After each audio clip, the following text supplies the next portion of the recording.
Okay, everybody, welcome back. I'm going to make this our final tutorial, like a wrap up for our game. So let's take a look at where we left off. And let's see, level 01.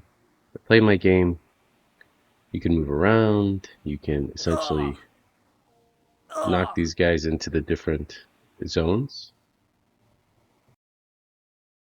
All right, so if we look at our scripts, let's do some optimization. And let's see. We have the variable here, and there's this function ready, and we have all this cool stuff going on. In Godot, you can essentially sort of compartmentalize all of this down into one section. So, for example, there is this, we were using this function ready, right? And if we click on this, it says called when the node is ready, i.e. when both the node and its children have entered the scene tree. Well, there's a way that we can do this, uh, like I was saying, kind of shrink this all down. And if we look at our police script, instead of having this function ready here, we can use a sort of a directive, and we just write on ready. And that'll actually say, let's load this variable in right when the scene starts.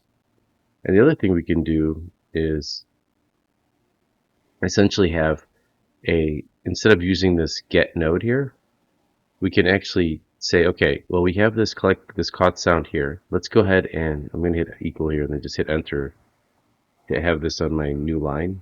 To just kind of put on a new line here. I guess I could zoom out a little.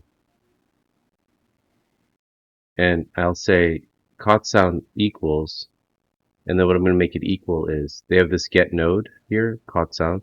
Well, a shorthand way of doing this is we could just put a dollar sign here, and that's the same thing as this get node. So I could literally just write here dollar sign, and then you could see it even says path caught sound. So now caught sound equals this. I can actually even go further where I can just cut this out and just paste this here. And then I'll just delete all of this. And what we're seeing here is essentially this line here. I have to kind of move it up, but this line here is essentially just doing the same thing as that entire function, this function here. We have caught sound, I mean, with the exception of this sound decibel, which is fine. We can always just adjust that. And so we kind of zoom out a little bit so you can see that a little better. And so this whole line here does all that, which is great. All right, so let's head over to, well, let's play this and make sure that our audio is working. I'll bump this guy in up here.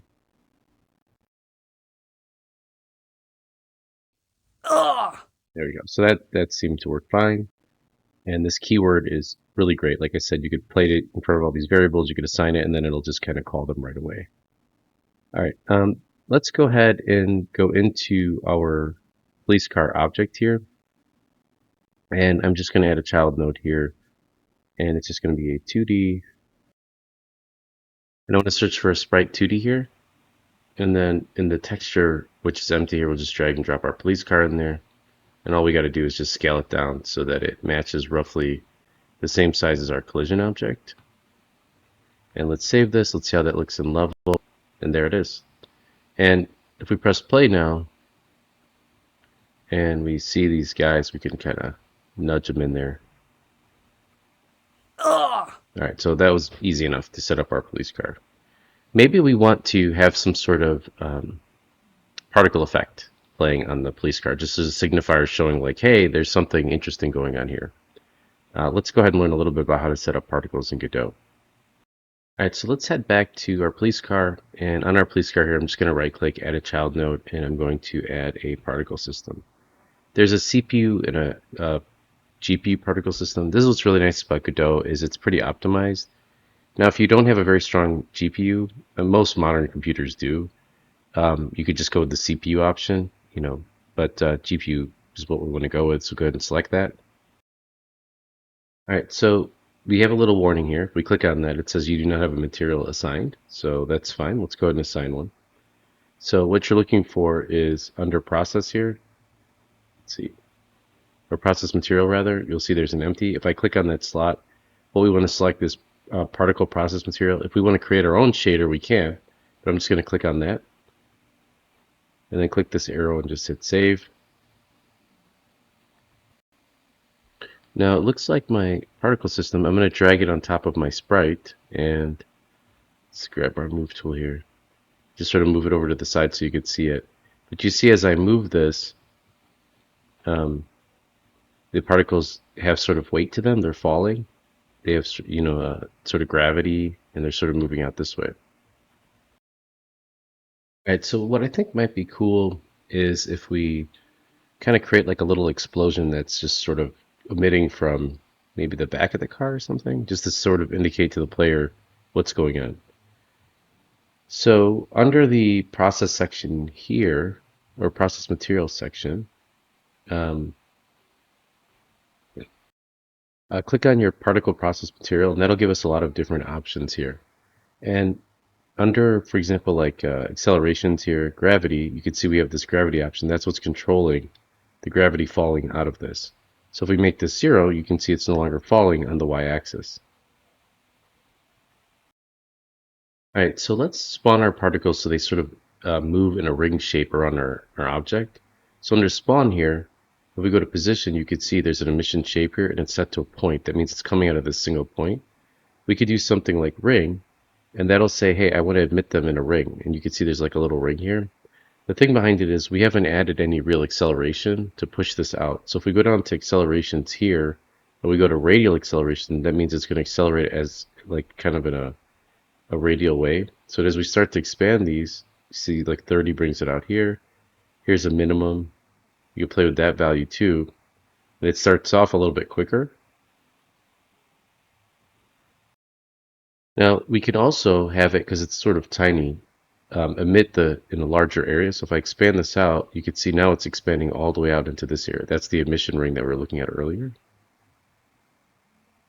I wonder if we could, I don't know, we'll see what kind of cool stuff we could do with this. Let's also go into, let's see, the amount here, and we'll change this to 20. So we just get a lot more particles spanning out.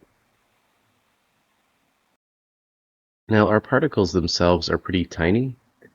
So if you go down to your, let's see, display section here, and we go to scale, you can see it starts off at 1, and then let's say the max is 10. So you can see some of them are spawning small, and others are spawning big. Also notice there's this scale curve property. If you click on that and you add a curve texture, and we click on that, you can see that we have this curve. And if we expand that, we can play with how big or small it gets. So this is from the beginning. This is at 0. You can see they're going really small, and then it ramps up. You could actually double click and add another curve. So you could say it goes really small, then big. You add another curve, bring this down. So they're kind of like flashing or bobbling, almost like little stars would. You could play with how big or how small you want it. So curves are pretty cool in that respect. We could add another one here, and then so they go from big all the way back down to small again before they disappear. And then you have these Bezier handles, which allow you to adjust, the float of it, and you right click, you can delete the points. So that kind of adds a little bit of really cool visual pop to our, our ship here. Sorry, not our ship, but our car here. And yeah. Right, so I think that's pretty good. And if we save this and we go back into our level, let's see how this looks. You can see it's coming out here. And maybe you want to play with the scale a little bit more before, depending on, how you want to adjust it and stuff. This isn't really a lesson on, particles as much, just kind of getting used to Godot as a whole as we start to continue through this class. Because we're going to create another game after this one that's a little bit more complicated. So something else is people don't really know what's going on in the game. So what we can do is we can, in our level here, is we can right click and we can add a child node and just type label. And I'm going to move, well, we'll leave the label here. And let's sort of, for the text for the label, we could say push, Brooks into, police van. All right. And exclamation point or something. And so this is our text here. And if we go to display text here, you can see there's visible characters, line spacing, visual ratio, there's layout here, things like that. If we want, we can give it mouse input. So I'm just going to place this right by the van here, like above it. Let's also make sure that we sort of use proper grammar. Let's save this. Now, if you want to adjust the size of the font, you have to create a label setting. So click on that. And then when you click on label settings, you could see line spacing. Here's font size. We could really make that bigger. You could adjust the color. Let's see if we could find a color that makes it stand out more. You know, it's kind of at that green. So let's see, maybe, let's see, does a red pop more? So give it an outline too. Maybe that'll help.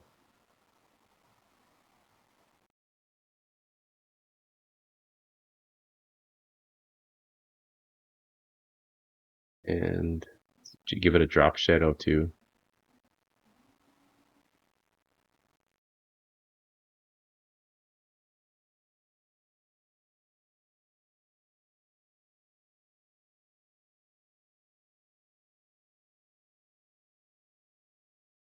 What I did is we weren't seeing it, so I just kind of increased the alpha. So that kind of gave it a nice little 3D effect. You know, and if it's too small, just play with that size a little bit.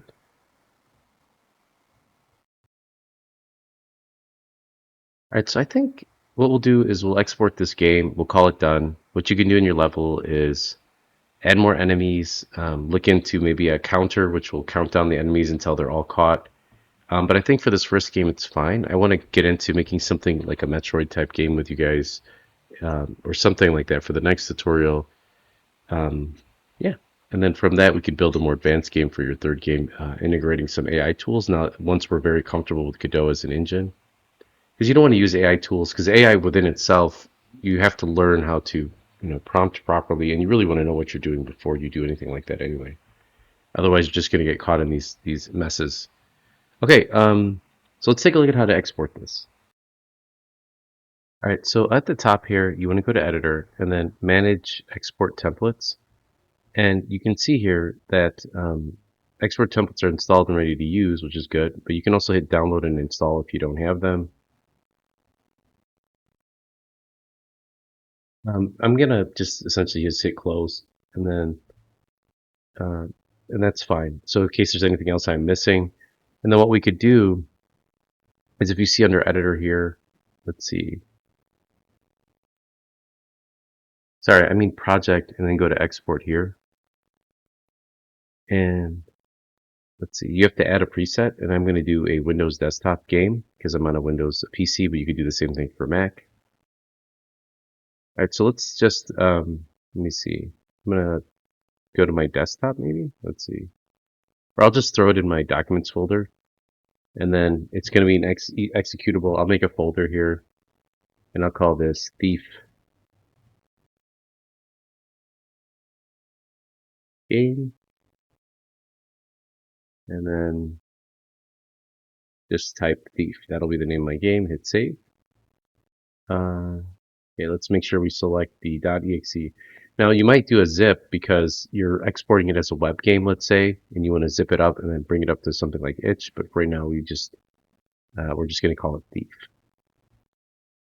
All right, so let's do export project and then just hit save again, and that'll export the project. Actually, I left this on because I'm still testing the project, but you would, if you're going to share it with friends or other people, or you're going to pitch it to Xbox or something, you want to make sure that's checked off. All right, let's navigate to that project. All right, so here we are, Documents Thief game, and I'm going to go ahead and double click Thief EXE here and let that window pop up. Here you can see we have this really beautiful game. Oh, it looks like it didn't save. I didn't save my changes to my text. But let's see if my audio works. Yeah, that worked. All right, let me jump back into Godot. I also forgot to let's see, select our label here, label settings. I forgot to save that label setting. So let's go back to project, export, export project, and I'll leave export debug off, save it, and then overwrite it. Now if I double click thief exe here, you can see there's our text, and Push the crooks into the police van. Get in there, crooks. All right, so this isn't really a complete game, but I want to move on because it's. I wanted to give you just like kind of this is a way of learning a bit about the editor and particle systems and stuff. But we should have a win to lose scenario. Like really, once this is done, it loads the other scene where it says you win, and maybe we'll come back to it. But for now, I think this looks pretty cool. We did a good job, and like I said, in the next lesson we'll do something a little bit more advanced. And I hope you enjoyed this making this game.